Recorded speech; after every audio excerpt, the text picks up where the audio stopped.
Hi friends, good afternoon. ఎలా ఉన్నారా? ఈరోజు నేను మీకు ఒక వర్డ్ చెప్తాను. పైన ఇచ్చాను ముందుగానే.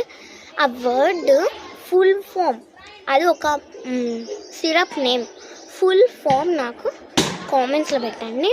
ఆ వర్డ్ నేమ్ ఏంటంటే VITKIN-LSYRUP.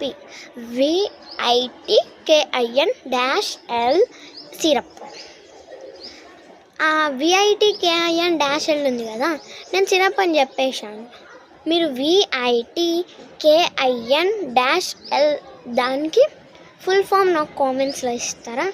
వాళ్ళు నాకు ఆన్సర్స్ ఎలా ఆన్సర్ చూద్దాం ఎంతమంది ఇస్తారో. వాళ్ళు ఇచ్చిన వాళ్ళు ఆన్సర్. అది నాకు కూడా కనిపెట్టడం టైమే పట్టింది. నేను కూడా కనిపెట్టడానికి చాలా టైమే పట్టింది. మీరు కూడా కనిపెట్టి నాకు కామెంట్స్లో పంపించండి. Okay, by.